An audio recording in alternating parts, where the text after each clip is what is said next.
All right, I think we are live now for the people who are watching at home and for the recording. Welcome everybody to our town hall tonight. My name is Andrew Setters. I'm the Director of Communication for the district. The goal tonight is really to hear from the community, to get a chance, give people a chance to share their thoughts, ask questions. The school boards discussed kind of at their meetings over the past couple of months how the board meetings are really set up for public comment, but not for conversation. So that's what we want to do tonight, is have conversation. We've got a couple board members here tonight. The reason we have two and not the entire board, because if you have the whole board here, then it's a board meeting, and then that becomes a whole other thing. So we have Kevin Doherty and Dr. Eric Schwetz now here, along with Rob Giffray, who's our treasurer, Mike Broadwater, who is our superintendent. We've got the board, we have this live streamed. It's also being recorded, so the other board members are going to get a chance to hear your feedback as well. And I'm sure they'll be reporting out on what they hear tonight. If you've got a question or a comment, we ask you to write your name on a note card and throw it in the bucket over there. We'll just kind of be pulling them out of the hat and give people a chance to step up. If at any point in time you've got a question, just jump into the conversation. I think we've introduced everybody. The goal is really to allow people to ask questions, make comments, whatever is on their minds tonight. There won't be a clock running.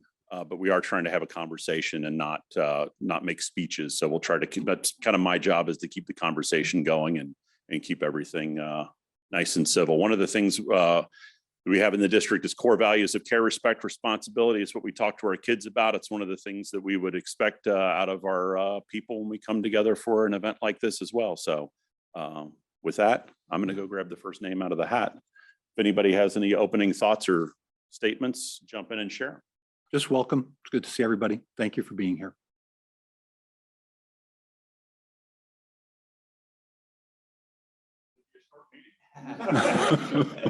I've taken the one name out of the hat. I'd like to take that as a sign that we've done a great job communicating over the course of the past several months, and there's very little in the way of questions. Is there really only one? At this point right now, yes, there's Okay. only one, but I'm sure this no time question limit on will putting that set, card in there. Okay. will set loose a flurry of other questions. Jeff Wagner. You have the floor. You can, Right here? yep, right there. That mic is on. Thank you, Andrew. Not sure if this will qualify as conversational. I do have a bit of a statement because I've had a lot on my mind for a long time relative to the current levy. Top of the evening to you, Loveland. My name is Jeff Wagner, and I live at 11995 River Oaks Drive. Most importantly, I love Loveland, Ohio. And I'm a fervent yes voter on May 2nd. I'd like to first recognize Amy Van Streen for her awesome leadership and the Vote Yes for Loveland Kids campaign. I've known Amy for many years and her family. And in my strong opinion, people don't come better than Amy. I called her and asked if there was a town hall over the weekend. She said there was. And so I'm very thrilled to be here tonight to say a few words. On the levy flyers, I stated, I feel it's critical we vote yes for Loveland kids. I suggest we ask ourselves, who are we to deprive our kids of what we had as kids? I'm also a good friend of Tony Ricci's. I'm an investor in Tony's restaurant, one of the highlights of Loveland living. I'm also a good friend of the Ricci family. And Tony, like me, is a huge supporter of the levy and spoke eloquently and persuasively in favor of it in the opinion section of the Cincinnati Enquirer on Sunday. Like Tony, I still feel Loveland is the best community in Ohio. Like Tony, our kids graduated from Loveland High School. Like Tony, I believe our schools are at the heart of this great community and that we have great schools. Like Tony, I urge everyone to support our school levy next week. It is critical to the continued strength of our community, the growth of our community, and value of our properties. I've been blessed to coach many of the boys in Loveland youth football who went on to win the state championship in 2013. My son played basketball and golfed at LHS. My daughter was part of the 2013 Loveland Show Choir, which won a national championship. My wife has been an assistant to the great Sean Miller, one of the greatest leaders I've ever seen in any walk of life in the last decade. Our Loveland Drama Department has a history of winning CAPPES, which is an international program for recognizing, celebrating, and providing learning experiences for high school musical and theater students. These are just a few examples of very desirable environments for our kids. And we have been this in Loveland, we are this in Loveland, and we can continue to be. Families, home buyers, business owners, we all shop for places to live based on strong and growing communities that are passing school levies. We know this to be true, right? This is why we live here.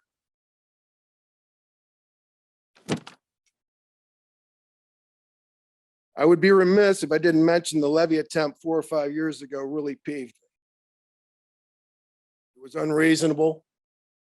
I still voted for it, but I knew at the time it wouldn't pass and it would have a lasting negative impact.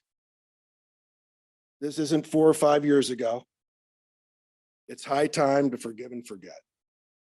Our kids' futures and the future of Loveland are now squarely at stake.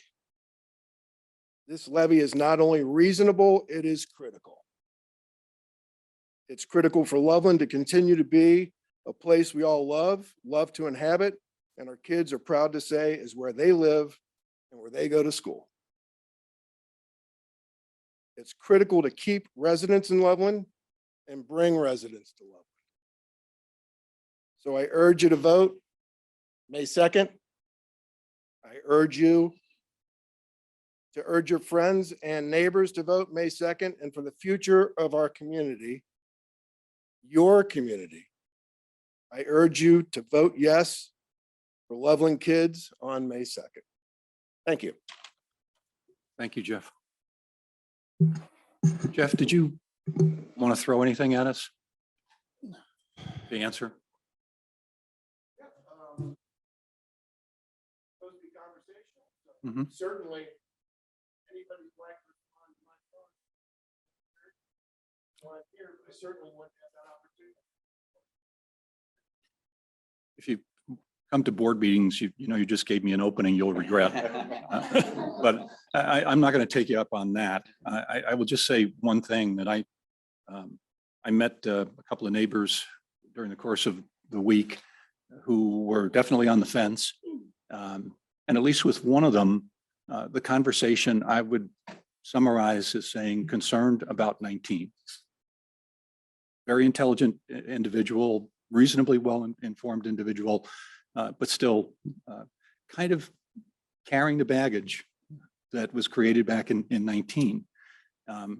And anybody that's in the administration or on the board, could you just raise your hand right now? Could you just raise your hand? Anybody, everybody? None of us were here in 19. Right.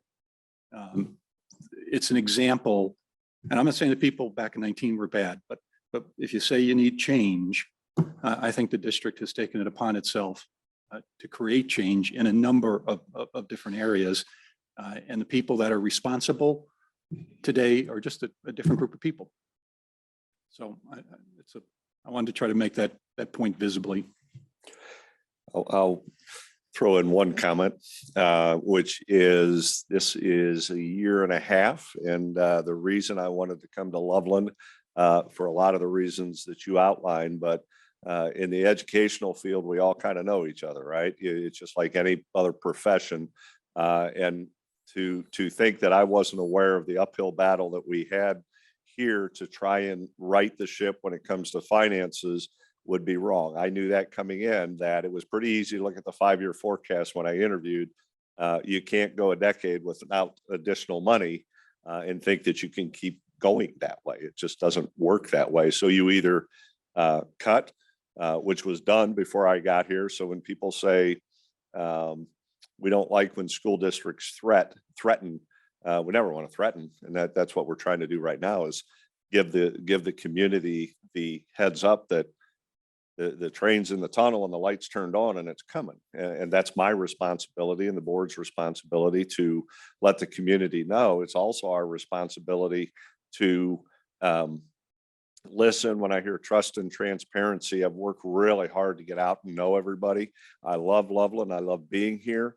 When you say that Loveland is the best community in the state of Ohio, I'm also going to say I think Loveland School District is the best school district in the state of Ohio because we just got it perfect, and it's because of our staff working so doggone hard, and our kids and our families working together. And this is a great community. And so to just kind of piggyback on some of the comments, this is a great community, a great school district. And it's our responsibility to let the community know the face of the school district is going to be different. It's going to be different. And it's our responsibility to do it responsibly and try. And I like what Dr. Swetchenow said at one board meeting, do as much as we can for as many kids as we can for as long as we can. That's coming to an end here pretty soon. We're digging into our cash reserves in a deficit spend. And the only way you get out of it is by making cuts. And cuts are easy. It's pretty easy to figure out cuts, right? It's 86% of our budget's people. So it's people. And you want to try and minimize the effect on kids going forward. This levy is so we don't have to do that. We want to continue what we're doing. We're not adding anything. We want to continue. And I talked more than Mr. Doherty, so I'm going to stop. That takes a lot of work. We had a couple people walk in after we got started. If you have something you'd like to say, if you got a question or a comment, we'd ask just raise your hand at this point, and we'll have you come up. Dr.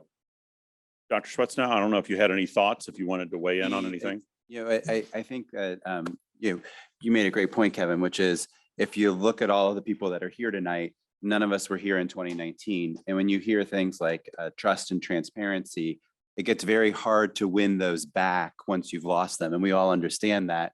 But I feel like we've bent over backwards trying to both show that we're making trustworthy, strong, financially sound decisions for the future of our community and our school district, but also have been more than transparent in the way that we demonstrate the financial inner workings of the school. I won't belabor all of the things that have been done. Everybody's seen all of the cuts that have been made. There's not a whole lot more cuts left to be made unless you're going to significantly increase the size of classes or completely get rid of extracurriculars. So the question, the fundamental argument at this point is, do we run full speed into the wall, or do we try to make cuts and let this drag out as long as possible? And I think that those are going to be hard conversations to make if we don't have more money to work with in the future. I also would like to point out that with the help of all of our staff, as we know, 85% of our budget is people, and that's not just teachers, but our non-teacher staff and our administrative staff. And all of them over the past 3 years that I've been here have done a tremendous job giving back to try to make this last as long as possible. We made changes with the teaching contract staff in which they gave up both short-term and long-term changes to make this as financially feasible for as long as possible. The administrative staff has taken no raises now for, I think, 3 to 4 years. I mean, it's a ridiculous period of time.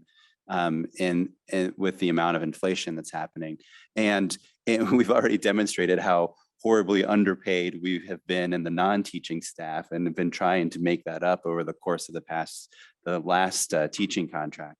Particularly the bus drivers. Right. It was just, I mean, and you can't, if you can't compete with Uber and DoorDash, you're not going to get your kids to school. And I just, it's horrifying that that's what we've come to, but those are the conversations that we need to have. And we're hopeful that the community realizes that, and as messed up as our school financing is in the state of Ohio, that it ultimately falls on our community to determine how much money goes to the school system, because the state's not coming into our rescue anytime soon. I had kind of a unique opportunity to shake hands with the governor the other day. It wasn't a lot more than shaking his hand, but I did kind of pull him aside at the end, and I think I got 2 minutes with him. And I said, I know there's nothing you can do to help us now, but there are real problems with the way taxing works with respect to school funding in this state that is creating unbelievable division and strife within our communities. And we could really use you to just, listen and see if we can find a wedge way into trying to deal with the underlying issues. I've been very vocal about the financial part of this whole thing. I'm a business guy. I've studied the heck out of it. Et cetera. One thing does keep me up a little bit at night, and I've said this before. If you've listened to previous meetings, there are folks in this town, in this community, that will have a hard time affording this thing. They'll have a hard time affording almost anything. Is the reality of it. The problem gets to be that I think with almost every single public policy decision that's made anywhere in the country, there is no perfect public policy. There is always somebody that feels the impact of it, feels the benefit of it more than somebody else, and somebody else feels the pain of it more than somebody else. There is no perfect answer to it. Our hands are tied by a very short list of models, taxing models available by state law. And I wish that we could design something a little different to help sculpt it to the uniqueness, the demographic uniqueness of this community. But we can't do that right now. I'm hopeful that, over the coming months or years, we can go to Columbus and we can say, legislature, no skin off your back here.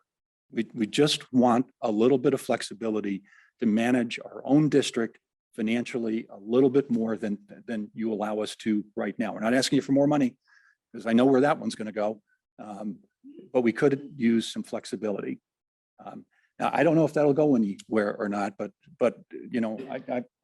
I penned a note last night, I think it was.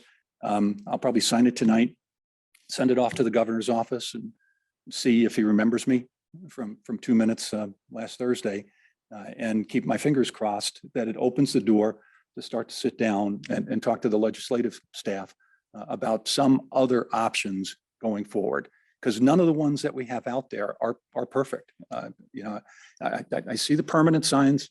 I got it, right? And if you've heard me talk about it, there's all kinds of problems with every other taxing model that's available to us. And I have no faith that anyone in the end would actually do better than the traditional kind of levy that's on the ballot on Tuesday. I think we need another one. We'll see in time if we can get that done. Just to clarify, Dr. Swetchnow talked about 85% of our budget is staff, which means salaries, benefits, all that. I always look just like any other profession. You're going to look at your comparables, your other school districts. That's not a lot. We're not any different than any other district. There are some different districts that are 83%, some at 88%, some, so that's in the realm of where school districts are going to be, because we're not producing any widgets. That's all we have is people.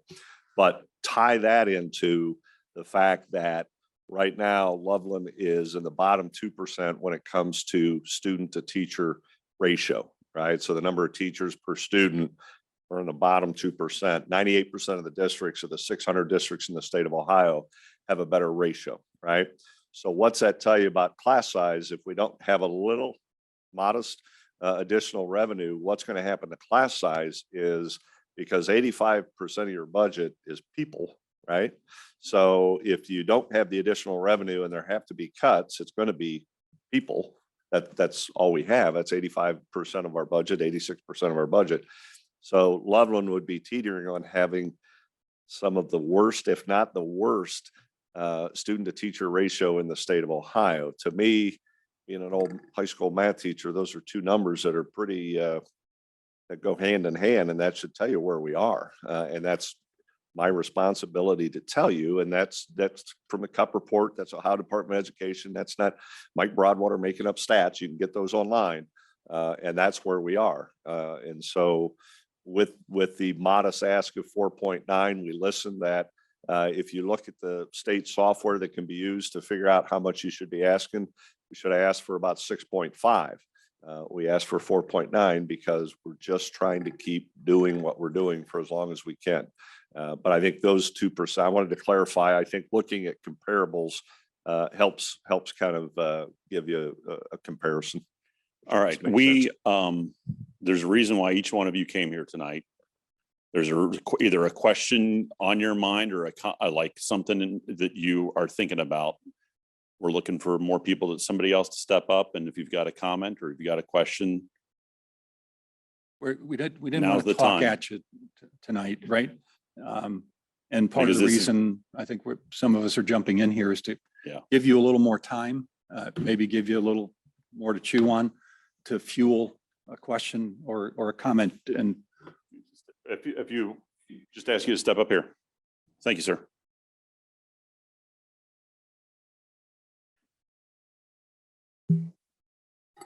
My name is Chris Lorman, and 5 of our 7 kids went through the school district.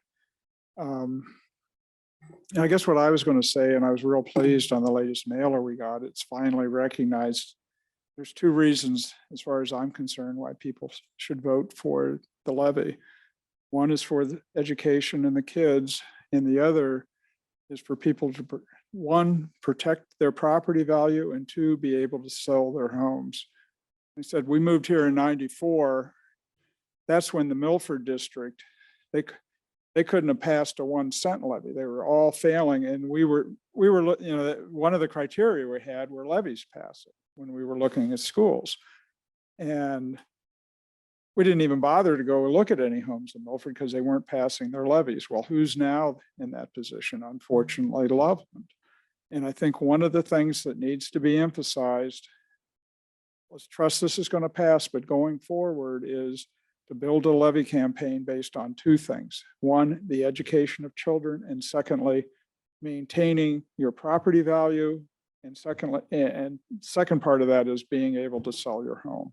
And like I said, I think they both need to be emphasized. Have you been in the same house since '94? My wife now tells people she comes with the house. I'm curious because that's a long period of time. Do you mind me asking what you paid for your house back in '94?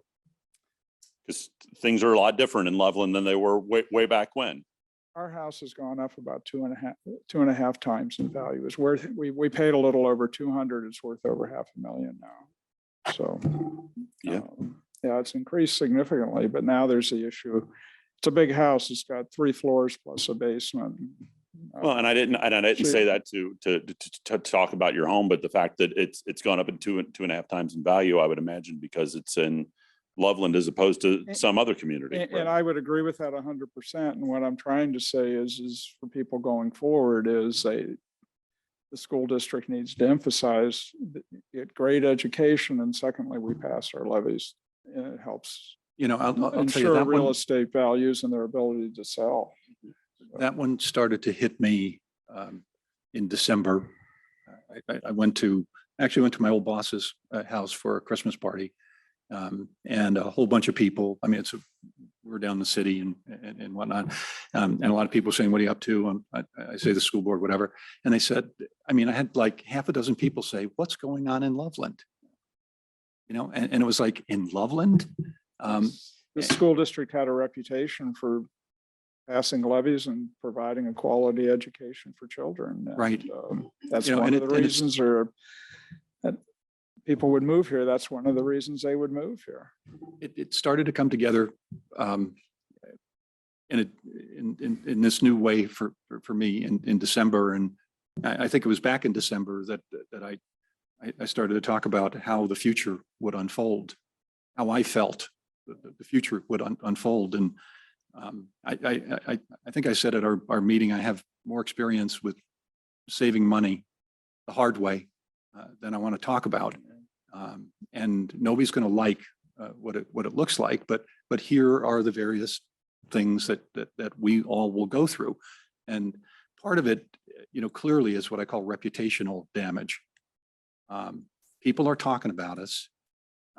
And, Mike and I go back and forth a lot about how much to say about the ramifications of a loss. Because in a sense, the more we say,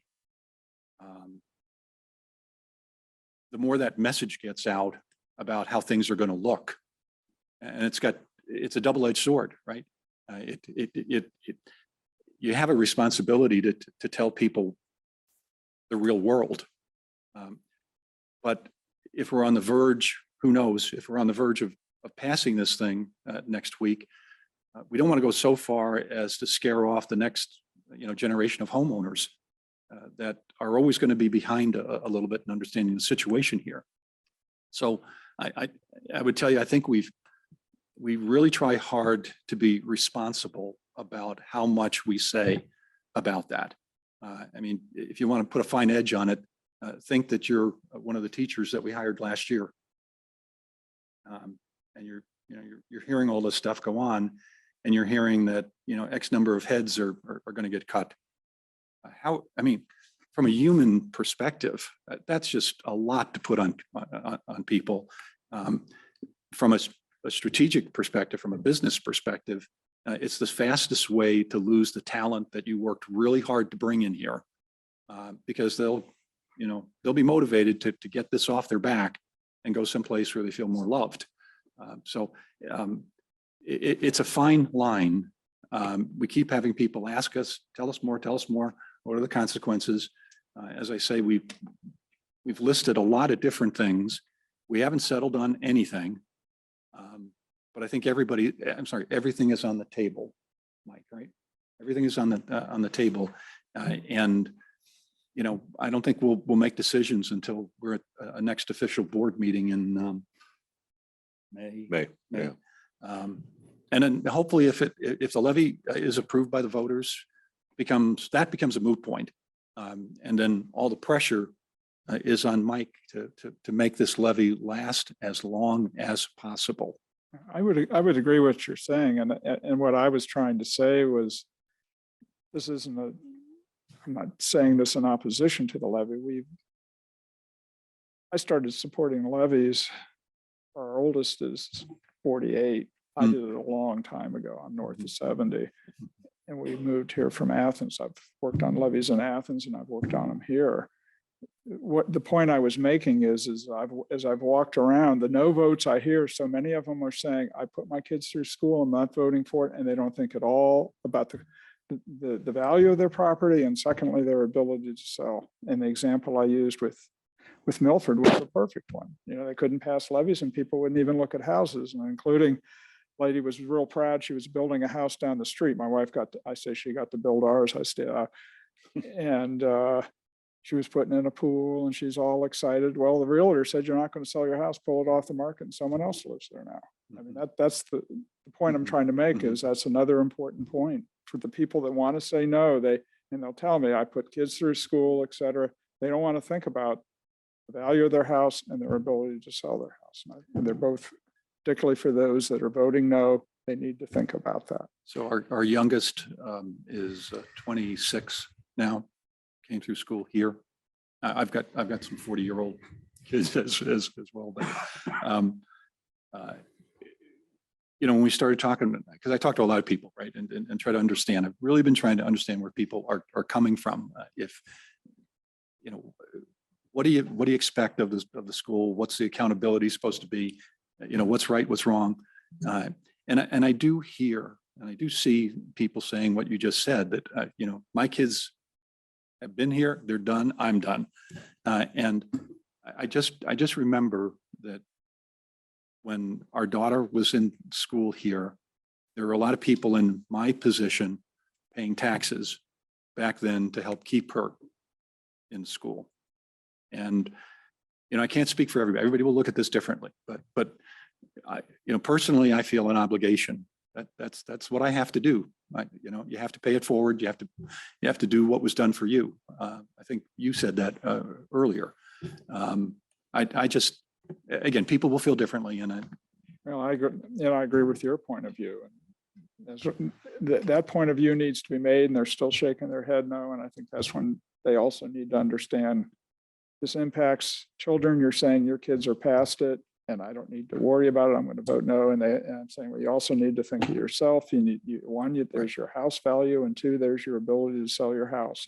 And Milford right next door, there's actually a guy I ran into, he moved from Little Miami, the levees had failed. He moved here because the Levelland passes are level, and guess how he's feeling now. Right. Uh, Well, I think you and I are on the same page Oh, here. yeah, I don't absolutely. want, 2023 to be Loveland's peak. I don't want that to happen. Neither do we. Thank you Yeah, thank very you. much. Someone wrote a question. They said, I recently spoke with a neighbor who said that because his property value has increased, the school has received more money. Can you please address this? Mike, do you want to jump in and answer that? You want me to repeat it? Were you zoned out? No, it goes back to House Bill 920, which we've talked about quite a bit as the values go up. I think the hard part is common sense would tell you that as my property values go up, property taxes go up, so the school's getting that. We don't. And so you almost have to unteach people that common sense that doesn't work in school finance. And so Ohio, in Ohio, yeah. that's the point. Yeah. Ohio's different. It is different.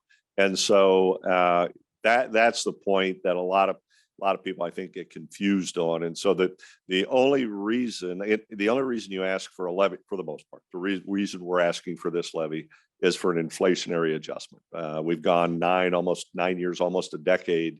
That's pretty tough to go without much of an increase in revenue and continue to keep the best qualified staff. And our staff took 0% on the base the last couple of years, our teachers. And so that's pretty tough to maintain excellence at some point. But in answer to that question, it does not go up.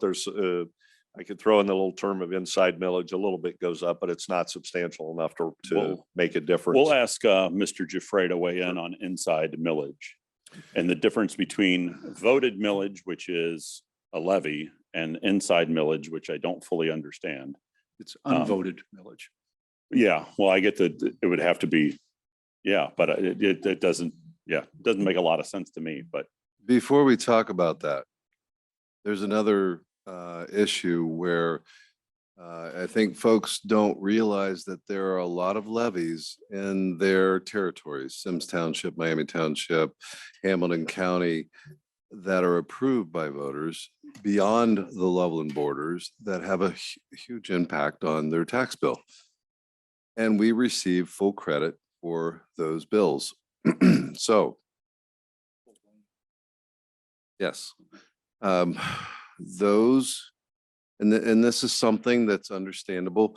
MRDD, parks, fire, police, several levies that, and I have maintained a spreadsheet for this, but the school district receives credit for these increases. And Zoos and parks and senior services and library. So you've seen the spreadsheet.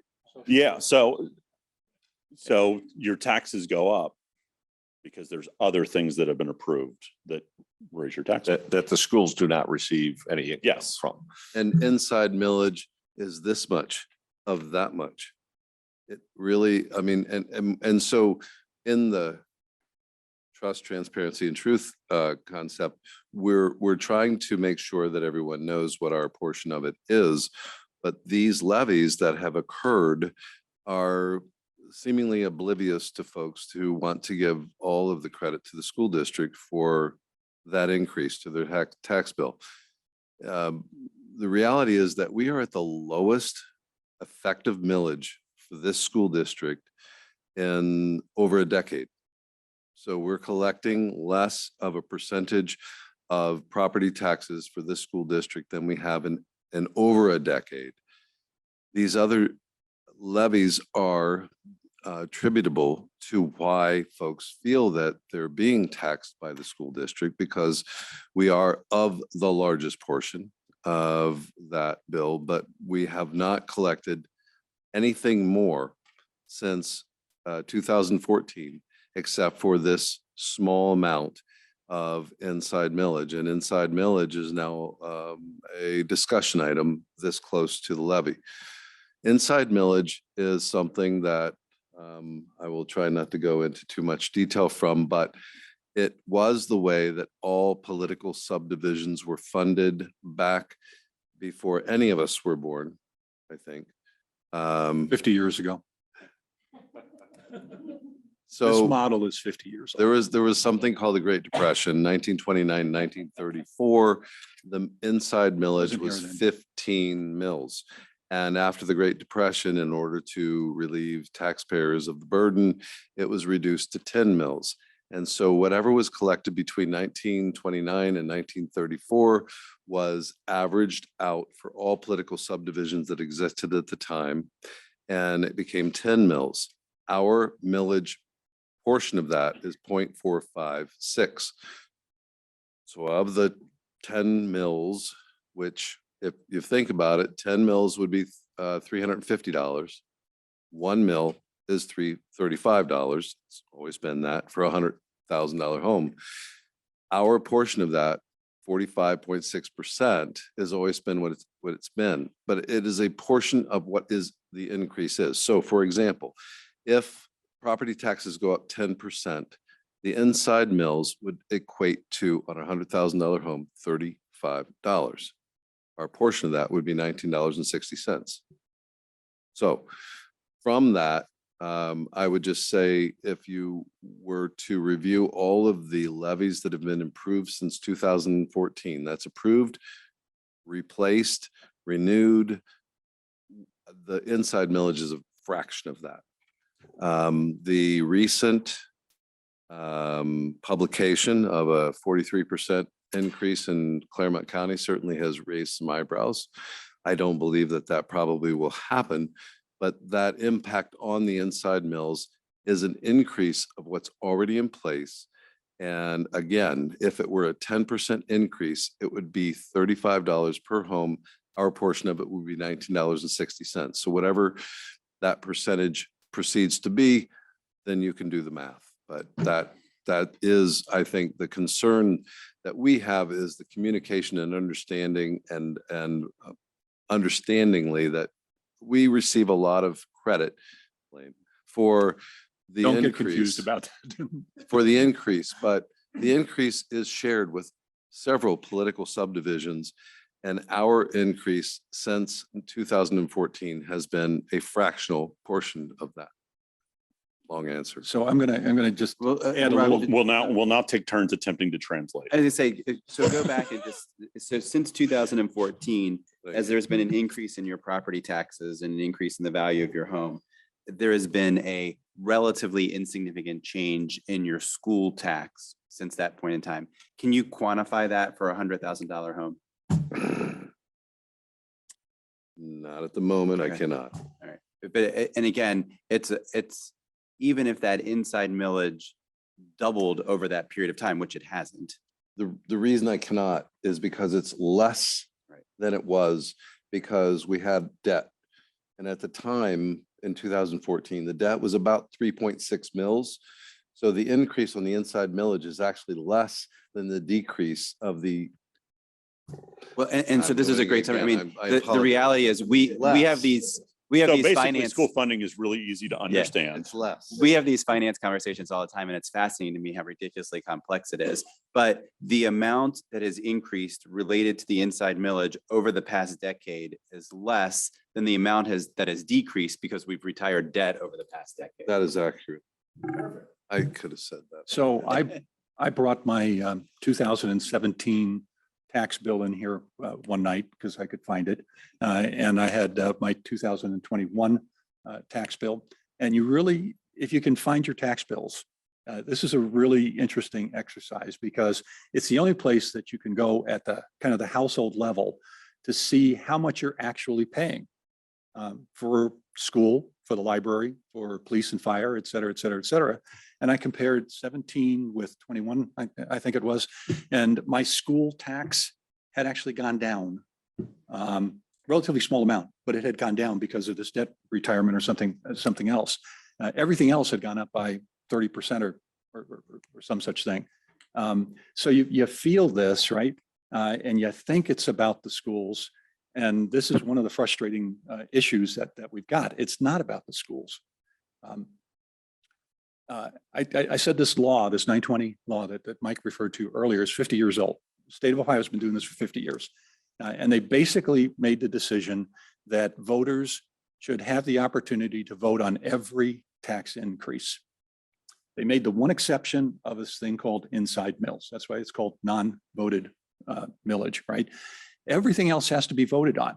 And that's the reason that once we approve a levy, the dollar amount never changes for eternity, or at least until we amend the Constitution. The dollar amount never changes. As property values go up, county auditor and the state get together and they figure out a thing called a reduction factor, which is a percentage discount on that growth in property value to bring the dollars back down to what they were. Everybody tends to think that when property values go up, property taxes go up. Not true. Not in Ohio, with the lone little exception of this inside millage, but everything else is flat. And that's why every so often, I keep telling everybody, every so often, every district in the state has to come to its voters and say, you know, we need to account for inflation. We need to account for other costs. And we need a new levy tacked on. Kevin, may I address what you Yep. just said, reduction factor? In fact, the reduction factor is the result of an equation. So if your property values, assessed valuation goes up 100%, what changes is the millage, the effective millage. And the equation is very simple. On the county auditor's website, they will tell you right now what this levy will cost at 4.9 mils of your current value. Your value goes up, the millage goes down. The reduction factor is a result of that. It's actually something that's subsequent to that. It is an equation, and I have a spreadsheet that I developed. It's an equation that 4.9 means this much at this amount. So if your property tax goes through the ceiling, the millage comes down to make the amount that you pay the exact same that we're asking this year. It does not change. And I think that is something that's a challenge, but the reduction factor is nothing more than the result of that equation. So if the county auditor, if you go look up your property tax right now, whatever the county auditor says you're going to pay, that's what you will pay, even if your property tax goes up 100%, 50%, 43%, or whatever, Property value. it's the same number. In my case, that reduction factor is 44%, something like that. So mathematically, that's like a 40 some odd percent discount on the millage that had been voted in over the course of time.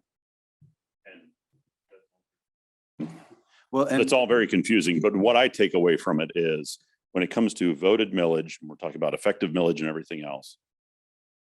When you go to the auditor and certify 4.9 mils will raise this much money, they give you a dollar amount and That's it. all the other math works out so that dollar amount stays true.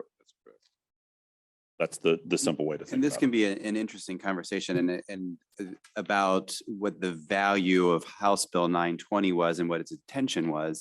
And the intention was exactly this, that we are not going to add an inflationary increase into your taxes. And you as a taxpayer will get to decide, and you as a community will get to decide what you think is reasonable to tax yourself.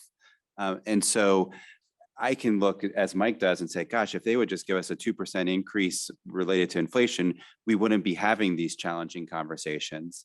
And somebody else can take the other side of the argument and say, yes, but I'd like to have these challenging conversations rather than just give you a 2% increase in perpetuity. And that's honestly the reason that we're here. Our community needs to decide, what do they want the community to look like? And specifically with this instance, what do they want the school district to look like? Because no matter what you say, you can't control your costs unless you never spend an extra dime. And in 85% of your budget is in people, that means never giving anybody a raise. So at some point in time, the school district needs to go to the community and say, we need to pay our teachers and our staff in a competitive fashion, and this is how we do it. Not, we'd like to have gold-plated bathrooms, or we need to get new trucks Oh, we for would all like the those. superintendents. Yeah, correct. But the reality is, House Bill 920, as painful as it is, and I personally wish it didn't exist because it leads to very divisive conversations, is here so that we as a community can decide what do we want our community to look like. And the reality is you have to increase the amount of money that you spend in taxes because inflation exists. All right, we have another question from, oh.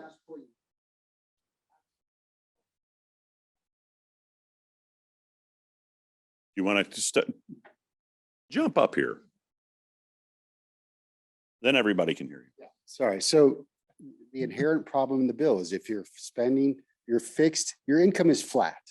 And it doesn't take any inflationary growth. You can spend the same amount all the time, but you will end up being behind just due to the purchasing power of the dollar, correct? So without levies being passed, even at an inflationary level, that just keeps you on par if you pass them every couple years, correct? Well, and just to throw an easy one at you, $1 increase in the price of diesel costs the school system more than $100,000. So, if gas went up, we spent more money. We don't have more money, so where are you going to get that from? Since 14, accumulated inflation is 25%. So therefore, we needed levies to increase our tax or income by 25% just to be on par. That's right. Stay And I even. think that's where some of the taxpayers are confused about, one, the increase is due to property values, which is, if you take the total millage, not going into the math inside, outside, but the amount that actually does move with property values, the total mills that you are billed on a house, is that 10% or less? So you have 120 mills billed on my property today. The inside mills might be what, 10, 15 mills? It's 10 mills, 10 mills. So if I get billed, right. 4.56. So the only part that's tied to 45%. property values is less than 10% of the total taxes that I pay that adjust with inflation. Not quite accurate because we're at about 70 some odd total Okay. voted. So, yeah, Well, is that us or are you talking total I'm mills? just total saying, like- mills, but effective mills is about 35 for the district. We're talking, I'm just as a percentage of the amount of taxes that I get billed. Yep. Only a very, very small percentage actually moves with property values. Correct. And that would be the inside mill, but that's probably less than 10% of all the millage if I totaled it all That up. is- you're thinking total school mills. Yeah, I'm just. You're thinking- probably thinking Whatever. your total property tax millage. Yeah, the only thing I think you do have to be careful about on that is that there's lots of levies Yeah, sure. that don't have anything to do with the school, right? Yeah. But lots of them. So your tax bill can go up and does go up. Yeah, But our point would be not because of the schools, but because we're all voting for something else. and I guess those other mills for fire department, Right. all that, those also act the same way. They don't increase right. automatically, so you have to come back the That's same right. way every time. That's correct. I think if I were to, like the House Bill 920, trying to explain that, it's difficult, but I think what people hear when they hear the schools putting a levy up, what'd they do? Why do they need more money? And so you're trying to unteach that also because of exactly what you're saying is we can't continue to do, I mean, when we got the perfect report card, I would hear, well, you got the perfect report card. Why do you need more money? Well, it's different, right? If your family income is the same since 2014, you're not doing the same things. You're not going out to eat as much. You're not going to the movies as much. And so it's also unteaching when you hear a school's going up for a levy, the initial reaction shouldn't be, what they mismanaged. Let's look and see what are they asking for and why. And so the 4.9 mils, the responsibility we have in trying to listen to the community, and we try and listen as much as we possibly can, is let's make it affordable. We know our taxpayers pay a lot of taxes. None of us like to do that, but 4.9 mils, I'll round it up and say it's $15 for every 100,000. So you have a $300,000 house, that's $45 a month. We tried to make it a modest ask to continue doing what we're doing, but the House Bill 920 goes against common sense. And if we could get out of the idea when a school asks for a levy that, what'd they mess up? It's not that. I know we've managed really well because we put out how many people every month we're saying how many employees we have, and that's 85% of our expenditures. So I think a lot of it is just teaching, and sometimes you don't have a real captive audience until you put a levy on, and then you try and teach. I just like to say that if the state funding model, we're serving the district and the way it's serving 2/3 of the district in the state of Ohio. This inside millage issue is not our issue. It's what happens every 3 years. The timing happens to be in a levy year, but our increase in assessed value is because of the community services that we provide, that the city provides, that the townships provide. Not because you got a new roof, might help, but what really provides the increase in value of homes is the community and the community services that are there. These inside mills, which is a fraction of the taxes, they increase every 3 years regardless, hopefully. And if they don't, because property values retreat, then the opposite is true. They go down. Whereas reduction factors reverse and we're held the same. You pay the same if your property. You values got go it. down, correct? Right. So Yep. if we did have an issue where home values started going for lack of past levies, you don't get a reduction in your taxes, even though your values go down. Because we voted a dollar amount in. Right, Right. so you'll have a lesser value house with a same property that values you pay now and have less quality in the schools We may see and the that. community. That's Yep. not an ideal situation You for got any it. community. You know, I Well, think you- the math that I did this last year, looking back on all the levies and looked at the rate of inflation and homeowner household appreciation, all that. And I think the math that I came up with is 90% of the levies would have been unnecessary if we didn't have this 920 thing that we keep talking about. A little bit of growth in home value equating to a little bit more property tax revenue would have taken care of 90% of the expense growth. I don't know where you got that, Kevin, but I'd like to dovetail on that because there was a study done about levies from 1976 to 2000. And the amount of property taxes that would have been collected in the state of Ohio without any levies at all would have been the exact same than the levies collected. The difference would have been the distribution of wealth. The lower income districts would have received more value as a result of those reappraisals not being subject to 920, as opposed to wealthier districts voting in levies, and the amount of money was pretty equivalent. But it really came down to the equity issue as a result of 920 being in place. And that was a study that was done by Howard Fleeter and the ETPI Institute. Yeah. See, I'd be okay. I think all of us would be okay if the levy was about, us or Mike wanting to build a new building or an expansion, or there's a whole bunch of new programs that we wanted to put in. As a community, we ought to sit down and debate those, whether we're willing to pay for that stuff or not. Right? That's not what this one is. Right. And that's not what most of them are really about, because we don't change all that much that often, right? But it is what it is. And as I said earlier, my view, and I've been trying to recommend this to everybody, is get through this. Take this off of our plate, because if it fails, we've got a whole lot of other things to worry about. And then get serious about putting in some kind of a tax group together, a tax commission, and start to work with Columbus to see if we can get something done that's, digestible for the folks up there without solving all of school funding. I canvassed one of the communities this Saturday for passing the levy. Obviously, I'm very supportive of it. I already have voted for it. But one of those comments came out about the taxing structure.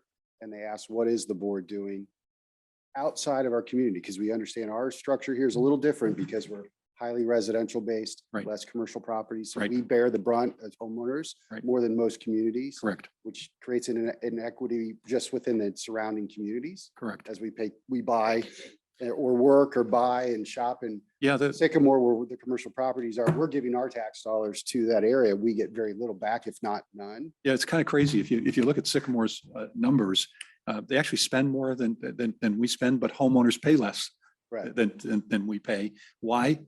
Because all the businesses over there are absorbing that tax burden. And some of it for sure is flowing back in the price of goods. right? We know that, but that's much harder to find. Right. I mean, the last thing, Kevin, you made a comment, and I've thought about this a long time. The amount and Broadway, you could talk about this, the cost to educate each student per year in the district and how much that costs if you send your child all the way through the district Mhm. compared to what you pay for taxes is significantly higher than what you pay on a 30-year mortgage. Like if you lived in that house for 30 years. And part of that is if you have more kids in the district, I think you break even at one, maybe. If you have more than that and the kids are throughout, you have to actually pay through after they get out of the district to basically pay back what the benefit you receive. And I liked your comment on that because you'll hear a comment, well, I'm not in the district anymore. My kids aren't in it. I've already paid my fair share. Unfortunately, that fair share gets stretched out over a long period of time. Yeah. Otherwise, it'd be like sending your kid to a private school and it's 20,000 a year in taxes, not your percentage of what you pay. Yeah, I mean, But it there's is a civic thing. there's a million things in life that work that way. You know, Mhm. insurance policies, right? You hope you never have a claim on an insurance policy, and that's the way it works, right? But most of the time you don't, right? But you're paying money to help ensure that you're protected. There's all kinds of things, and you know, maybe I get a little philosophical and say it's the way communities work, right? That we all throw in, right? And when we need it, it's there for us. The community pays. It's not just what you pay as your use. Right. The community pays to lower that cost on average for everyone. And I know our cost per student is probably on one of the lowest ends to educate, but it's a great value. But what we pay in taxes, even over a long period, doesn't equate sometimes to what we actually get the benefit out of. You know, I've been trying to study, I don't have really super good numbers on this, but I've been trying to study private school, full cost, right, versus public, right? And it turns out, it looks to me like they're relatively close. But one of the things that gets overlooked, I think a lot, is that public schools are here for everybody. Any kid that knocks on the door gets in here. And if a kid needs something special, they get something special. And that's part of what we pay for here. It's part of, you know, making sure that every kid has a fair shot at a successful life. And that's our mission, every kid. And I'm sorry, I'll stop Oh, there. that's okay. No, the expenditure per pupil, we monitor a lot, and I'll go back to, we do comparatives throughout the state. I like doing that. I'm kind of a geek about that, and we're below average. We're below 50%. I think we might be at 43%, something like that. And so that is something we really, really monitor. You want to give the community as much value as possible. The whole state funding model, no matter how it works, it's always going to come down to how much the community wants to support the schools, whatever the model may be. I've met with, Andrew, you can correct me, I think I've met with 6 or 7 different state legislators about the state funding model. And this is year 36 for me, and I've dealt with this for 36 years because House Bill 920 has been there the whole time. And it's frustrating, yet it is a way to make sure that the community has a say in what their schools look like. And that's what we're trying to do now, is let the community say, what do you want your schools to look like? Because they're going to look different if we don't have modest additional funding. So when you look at one thing that I think makes sense, and I think Kevin you were alluding to it, is it doesn't take into consideration, if you look at the equation they use, the business. And Loveland just doesn't have, and we use Sycamore as an example, we don't have that. Somehow in that state funding model, how heavy we rely on local community taxpayers, that could be adjusted. But I always remind people that for every district that is not happy with the state funding model, there are 2 other districts that are pretty happy with it, right? Because they are getting some money from some other places. So it's trying to meet with the state legislators, and Kevin talked about meeting with Governor DeWine, and we're going to try and get a foot in the door that way. I would love to see this modest ask pass. I've already got groups chomping at the bit to figure out what can we do moving forward, whether it's a different type of a tax here at Loveland, or if we can get to Columbus and just say, help us a little bit here with this business, lack of business in the community. But I'll go back, Kevin said in one board meeting, I'm old enough to know you really kind of get what you pay for, right? And so in Loveland, what do you get for that? You get a beautiful community that doesn't have the industrial parks, that doesn't have all the traffic and the noise, and it's a beautiful community. And sometimes that costs money. That's the trade-off. You pay. That's the more trade-off. on Yeah. your residential Right. property tax. Right. And for me, the responsibility I have, one, is to keep it a modest ask. So it's $30, $40, $50 a month. And I know sometimes money's money, but keep it modest. But then when it passes, being extremely responsible and responsive so that we take it as far as we can, because believe it or not, I don't really like levies and I would like to stretch it as far as we can. But then that comes down to the state, like that can change their funding model. And now, we're going out quicker. So those are all good points and good questions. And I wish the finance questions were easier. The best thing I can say is when a school asks for a levy, don't assume somebody's mismanaged something. Look and see why. And the why is we haven't had new money for almost a decade, and there has been some inflation. And so we're trying to adjust to it. Thank you. Josh Hendrickson.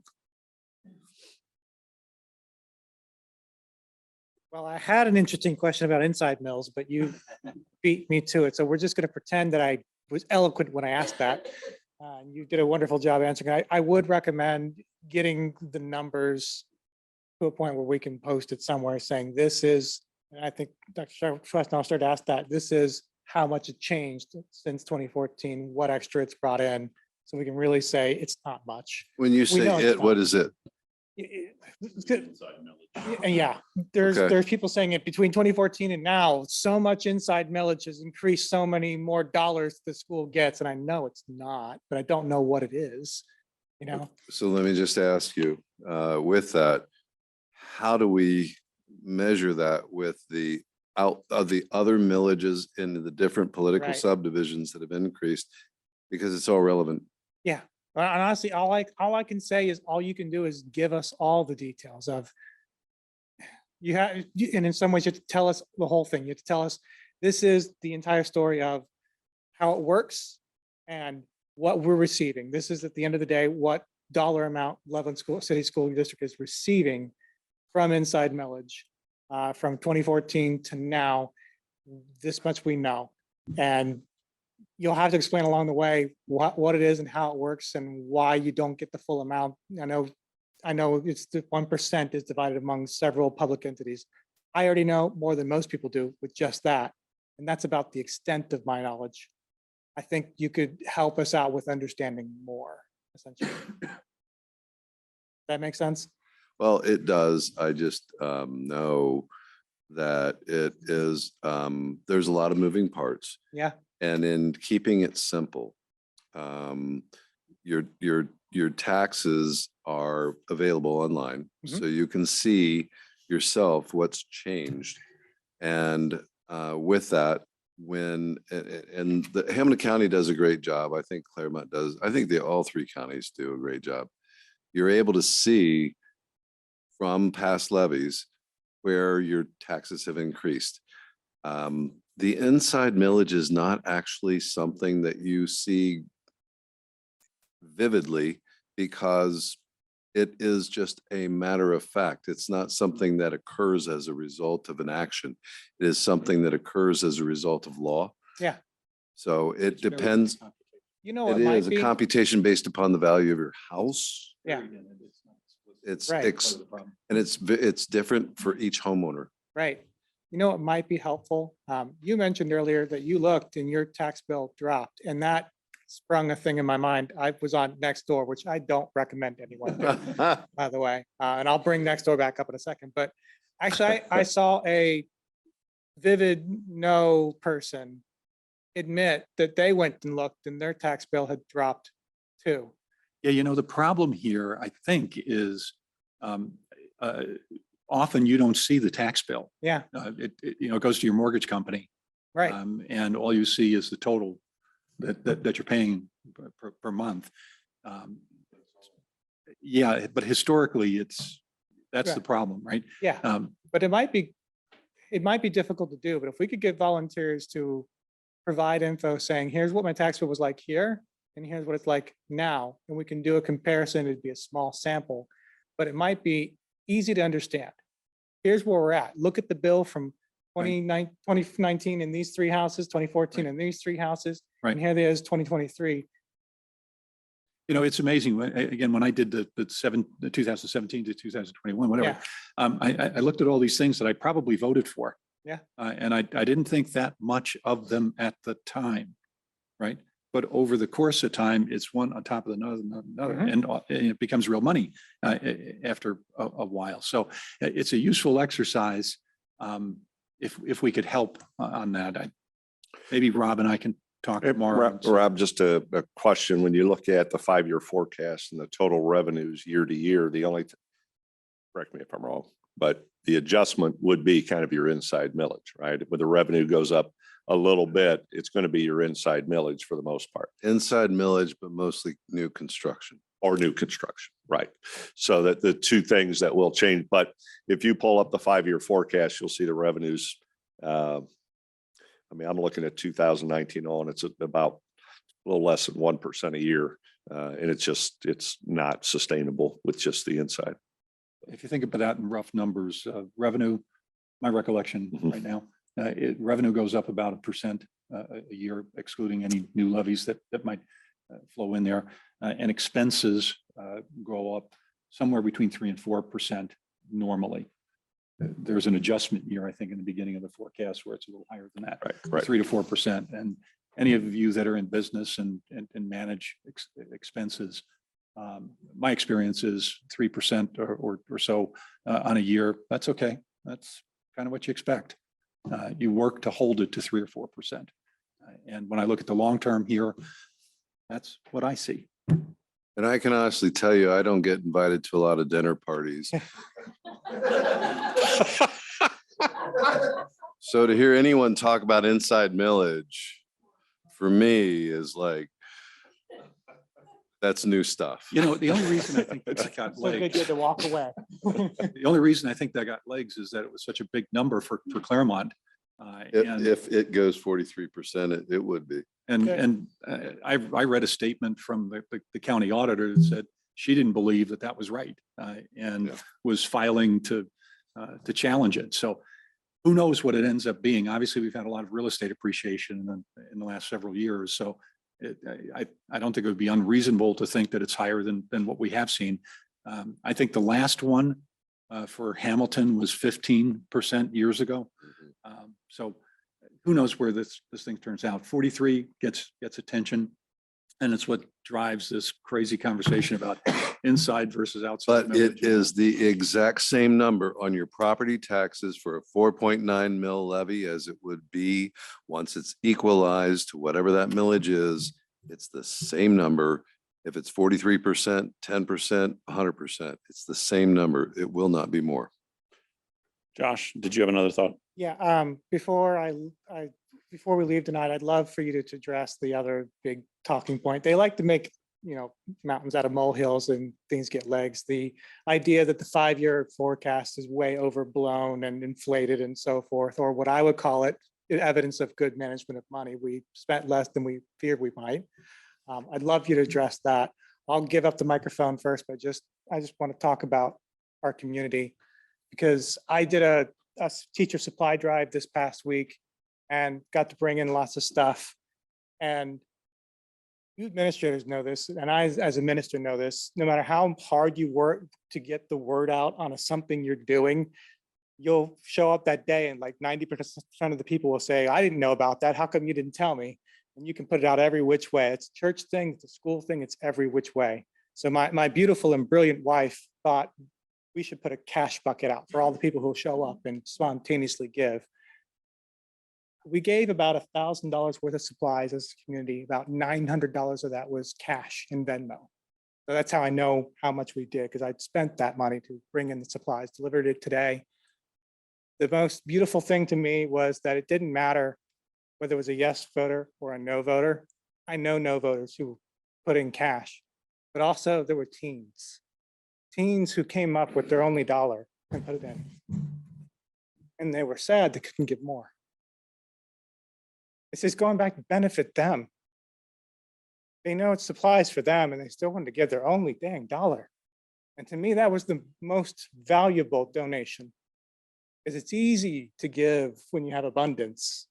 So much harder when it's a sacrifice, when it's your only dollar, and they did. That to me is the heart of Loveland. That's what our community is about. That's why I push for this levy as hard as I do, because every single child deserves a quality education. And it will require some sacrifice. But if you look at our community, if you look at the way we've raised our teens and the way we've raised our children, stepping up to a bucket they weren't expecting to see, realizing that this was going to benefit somebody, they gave their only dollar. That's the kind of people we should be. It's the kind of children we have raised. And we should live up to that same kind of living, that same kind of generosity, that same kind of willingness to support others. Not about whether or not I have a child in the system, it's whether or not children are going to get educated. Our schools do amazing, and they deserve our support every day and in every way. And I feel the same way. As I know the supplies are going to go far. I wish we could have done more, but every little bit we do matters. Every dollar we can give matters. I just wanted to say that. I would love to hear on the 5-year forecast, but otherwise I'll give up the microphone. I'll say thank you because I had all those supplies stacked up in my office and sorted them out and started getting them out to the buildings. that what And that they- was? They really appreciate it. So thank you for that. Andrew was bugging us because he was bouncing the ball pretty loud in his office this afternoon, know. but The I pop do wanna didn't come say- to needles. I blew them all up for you. oh, okay. I do want to say thank you. And our kids, the kids did so many fundraisers this year when it came to the Leukemia Lymphoma Society, Relay for Life. I could go on and on and on. I was telling Mr. Doherty today, part of the job I love, we had so many great things going on. I got over to the high school. We got to go over and see the academic awards. And the time we got over there, you had the students that had over a 4.0 and they were recognizing them. Our cafeteria was full of 4.0 students and higher, and our high school kids are unbelievable. And it's just, they're a lot smarter than I ever was in high school, I can tell you that. And then I got to run over, I was a little late, but Mrs. Little did a poetry in the park, and our teachers don't have to do that. They walked the teachers over, walked our kids over. They did a poetry in the park. It was awesome. Parents were there. And then I got to run back to the high school and see, we had the students are going into the armed forces, a recognition for them. I don't know if you know it or not, we have a student going to West Point. That's a big deal. You got a student going to West Point, that student's doing something right, that family's doing something right, and the schools have supported it. So there are a lot of awesome things going on, and we just want to keep going with and keep the best staff in Ohio, keep them doing what they're doing with kids.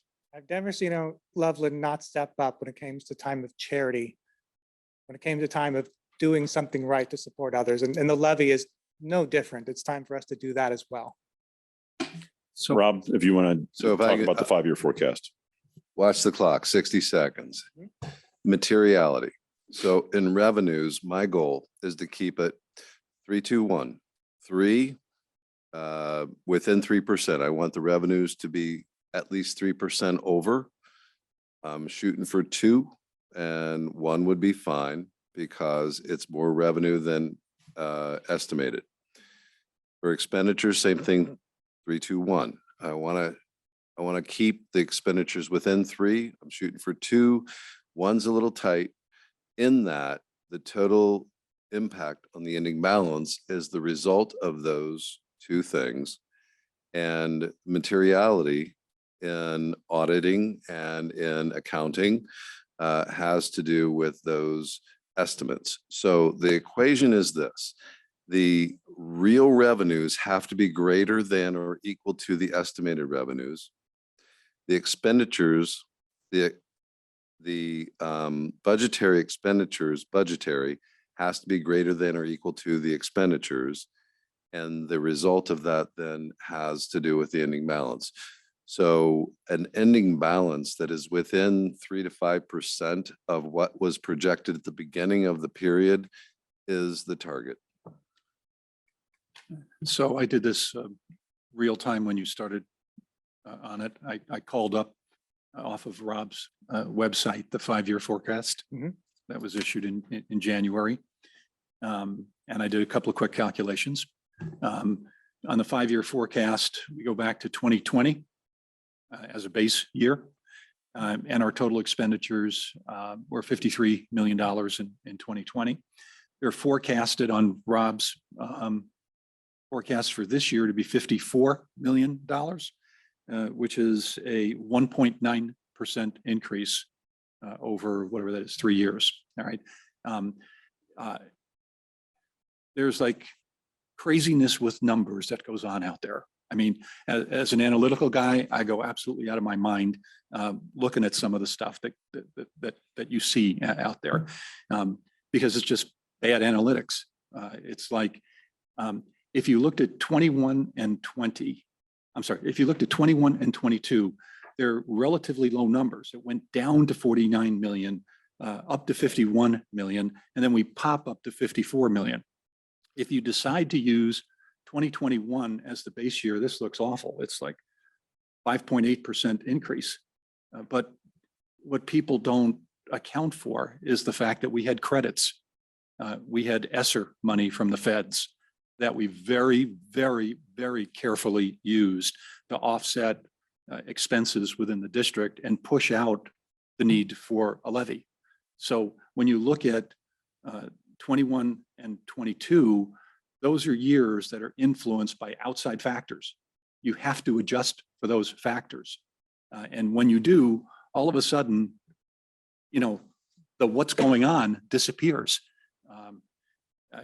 If you look beyond, Can I just, yeah, sure. but that's all accounted for. Going back to transparency, all of that's accounted for. Right. And my gut when I see those arguments is it's either somebody who doesn't understand what they're saying, which I would like, but I don't believe, or somebody who's purposely being disingenuous, trying to pick two extremes of numbers and to give a false impression. Right. And And all of the data is there. right. And you have to appreciate that we have a lot of these discussions privately, that you have to look at things like ESSER and whatnot. So one would hope that the argument is a little bit more informed.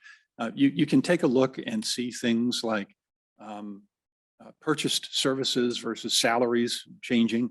I try to tell everybody, don't get lost in the forest for the trees here. At the end of the day, all money is the same color, right? The bottom line is what counts here.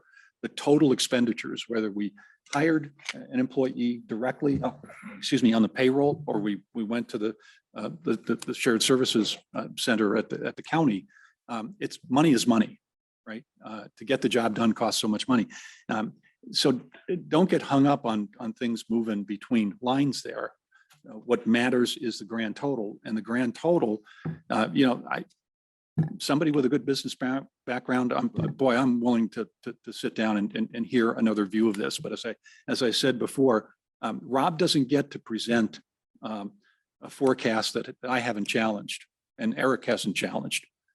He knows that if he's got a 5% year there's going to be questions about it. I think he understands by now, if it's a 3 to 4% year, I'm going to look at it and go, well, that's okay. That's reasonable. I think that's reasonable. And that's what I see when I look at the forecast.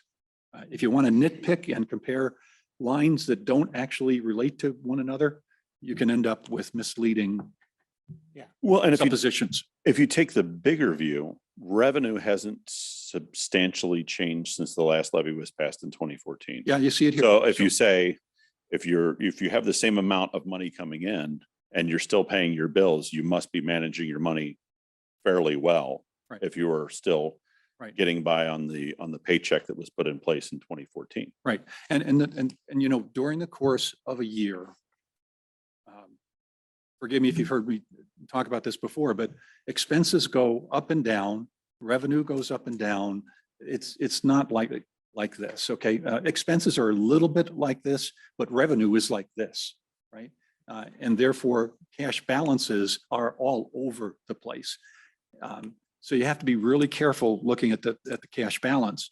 And I won't show it here. I've shown it in previous board meetings. I've trended the cash balance by month historically, and projecting out into the future based on not Rob's forecast, but Kevin's way of managing a business, which is I'm going to let you grow only a couple of percentage points or so. What happens? Right. And eventually you see this very rocky line, but it is doing this. The cash balance is doing this over time. And you can kind of project, as Rob does, when you start running into months where you don't have cash in the bank to pay bills. And that's why we're all over this these days. Is it an emergency today? No, it is not, because we've got cash in the bank today, but we only get to adjust how much cash is coming in on an annual basis.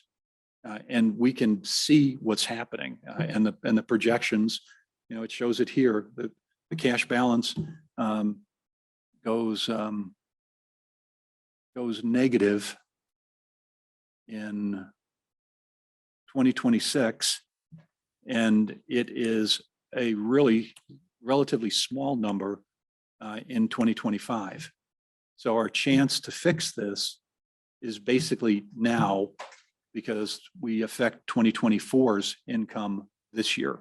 And if we miss this opportunity, you know, then we're going to have some problems. Well, and I think a little bit of that just goes back to the point of like school finance and levies are way more complicated than it should be, but something that's voted on today in May 2nd, no money is collected for the school until January 1st of next year.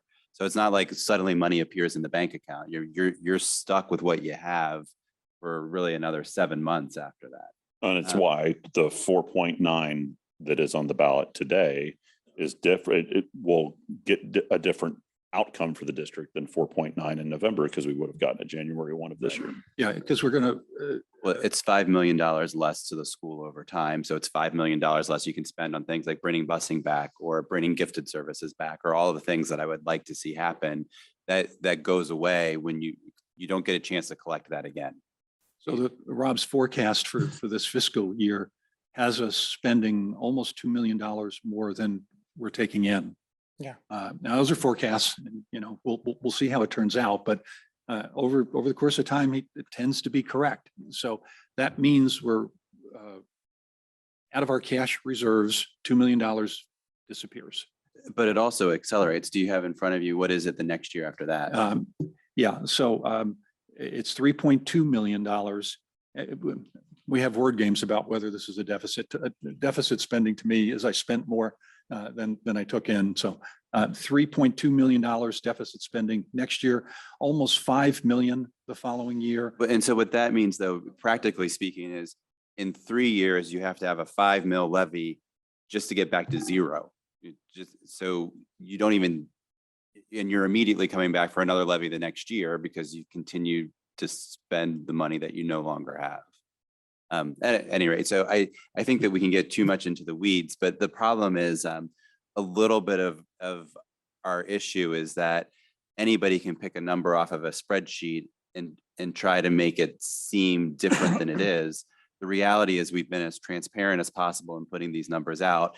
And if there's any trust in the community and the fact that we're here trying to do the right things, we are at a point in the school district that we're spending more money than we're taking in, and that doesn't last forever.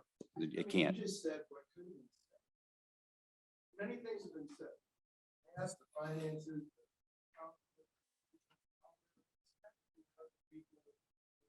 Don't have.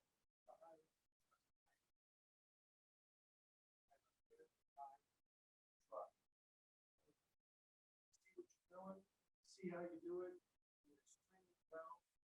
Totally. Look at it. I want to look at it from 2019 perspective. Takes too much money was asked for. The community was angry. The community lost trust. We haven't had any levy money since then.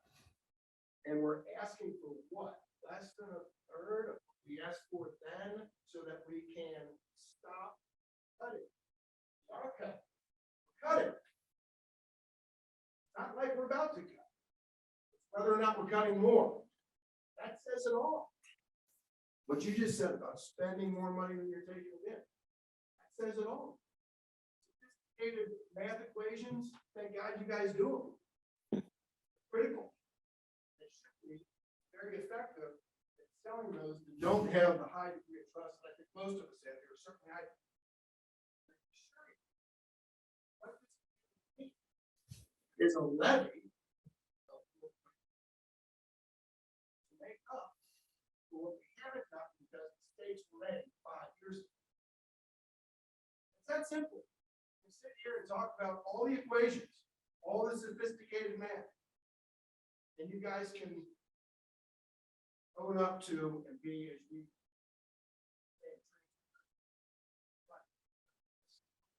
need money, and we needed money, make cuts, stop making cuts. And once we get back to the fact that we build on, we can come back together, trustfully back, build from. This right now, turning point, a crossroads in Loveland history, and this levy must pass.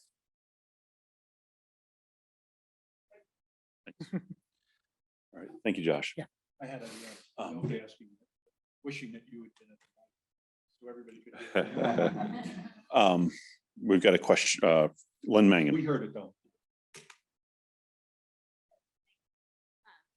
I'm Lynn Megan. I want to, so it did, when they were doing all the detailed conversations, it comes back to me to the reminder of that as a public education, it is for all kids. So we don't get the choice to say who is walking in our doors for schools. It drives me crazy, private school comparisons, and I have nothing against private schools. Absolutely nothing. I have lots of family that has attended private schools. I have lots of family that has attended public schools. My kids have been in Loveland. I've had one or more kids in Loveland for the last 22 or 21 years, and I have 1 year left. I have 1 year left, and I'm not going anywhere in this community. And when I think about accountability, just raising it up, what we're paying per student to educate is in the 44th, like we're in the bottom half of what districts across Ohio are paying. Then I also look at accountability and say, what are we doing from a growth index perspective? So I have 4 kids. Yes, they're all boys. They are 4 very different students, very different interests, very different in how they learn and what they want to do. Our state measures the growth index of every one of our students in the school. And that is why we get a perfect score, is because our growth index is improving. If our growth index was not going up, looking at every single student, we wouldn't get a perfect report card. So when you ask for, when the community says, what are we doing for accountability? I say, look at how efficient we are spending our taxpayer dollars. I want to remind people that we don't get to choose what kids walk in our doors. And the kids that are walking in the doors today look a lot different than my now almost 26-year-old in terms of what their needs are, what the expectations are in society to succeed. And so I look at those 2 things and say, high growth index, low cost. It is time, Jeff. It is time for this community to stand up and say, what do we want?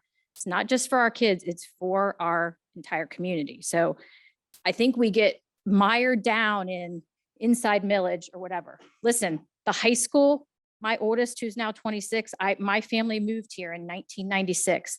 In 1998, somebody had the foresight to say, we want to build the high school. I had 1 child who was a year old.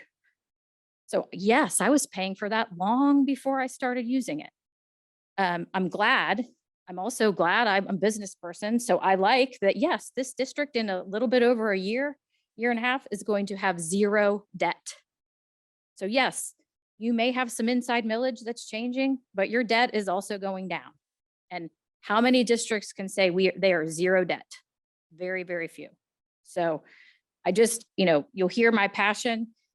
My kids will be done in a year. This is and there's plenty of community members that are already talking to our state reps. People have met with Jean Schmidt.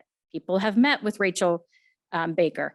We want to keep meeting with them. So, because at the end of the day, we are all neighbors. Like, I am done. I want to be your neighbor. Let's get this done.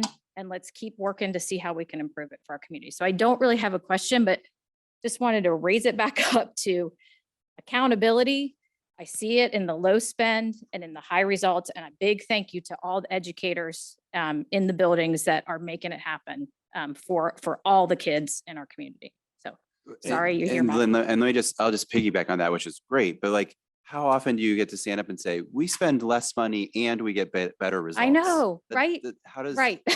how does anybody complain about that? Yeah, it's, I yeah. don't So understand. that's why you see the emotion.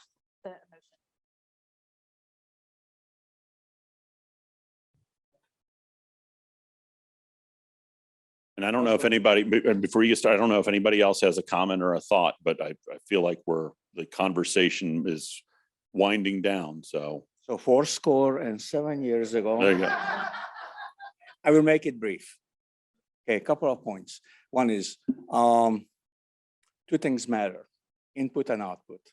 The input is amount of money you spend and how efficiently you spend it. It was at 44% on a on a state average where Loveland stands. So below the average, what you guys spend on students. And you're in the top 2%. That says it all. Anybody argues with that, please stand up here and let me know what you really think. That's amazing, truly amazing. Second, I looked at my taxes from year 2000, so way before you. So Kevin, I'm really disappointed in you, man.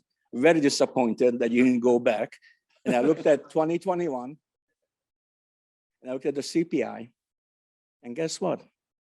They were almost tracking evenly. So amount of taxes I pay in my home in Hamilton County is the same as I paid in 2000, adjusted for inflation. So anybody who says that we spend way too much on schools, on this or that, look at your taxes, okay? Final point, because I only have 3 points, because I'm an engineer, I don't do more than 3, not 10, not 8, sorry, only 3, is thinking about the future, okay? So where this goes. So I hate to say to people, but you're going to pay these taxes no matter what, okay? No matter what, because that's how things are. The state of Ohio, if this levy doesn't pass, the next one doesn't pass, what will happen? You know it better than I. The state will come in, they will tell the superintendent what to do. If he doesn't do it, he's out of here. Get a new one in, and then they tax you. They will tax you, they'll find ways to tax you. Or if they cannot tax you, they will loan the money to you. And guess what? You're going to have to pay it back. So the old saying goes, no, two things don't never change. And that's two things that you have to count on is death and taxes. Guess what? You're going to be taxed for it. So if you don't pass a levy now, you're going to have to pass it later. Or the worst case, and I'm not sure this is true, the state will come in and will split the district up. I understand that's in the works for those who really cannot raise money. And then you're going to be taxed that way. So you can pay now, can pay later, but you have a great education right now because you have a very efficient system, very efficient school system in place. So I hope you guys keep it up. Thank you. Thank you, sir. And that's not a question.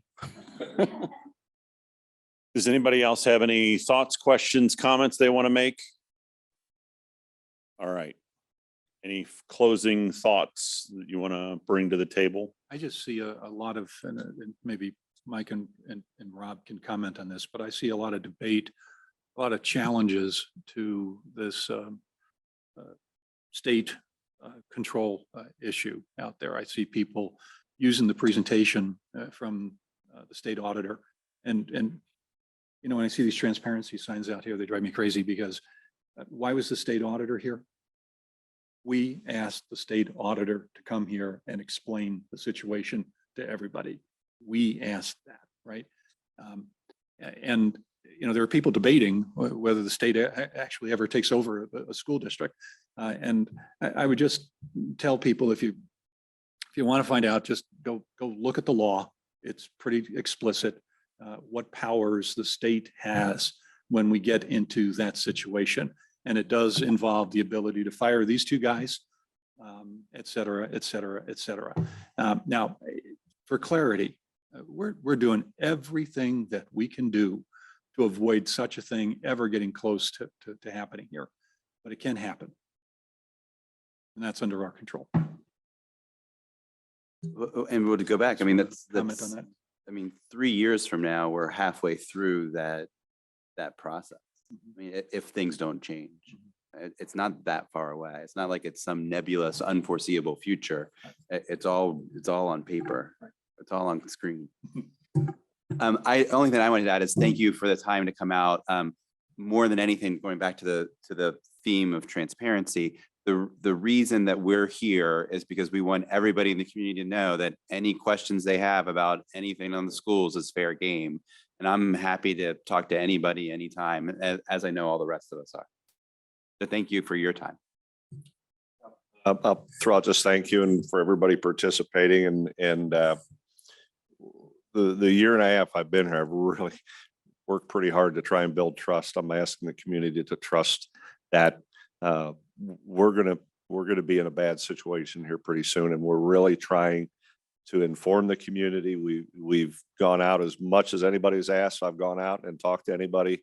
I think if you look at the 5-year forecast, it's pretty simple to say, if you break it down, we haven't any new funds for a decade. And we're really battling. The only thing I can control is the superintendent's expenditures. I can tell you we need revenues, and that's to the community to figure out. But one way or the other, the trust is going to develop if the levy passes. What I need you to trust is that we're going to control spending. I don't like doing levies. We're going to control as much as we can. If enrollment goes up or down, you make adjustments. That's pretty much it. If the levy doesn't pass, you can trust me when I tell you that expenditures have to be cut, and 86% of my expenditures are staff. I don't know how easier I can make that equation. And I think when you hear it's been almost a decade and we're in the bottom 2% of class size, I think Steve was, I think that's almost a mic drop in terms of management. And now it's up to the community to tell myself, the board, and Rob where we want to go.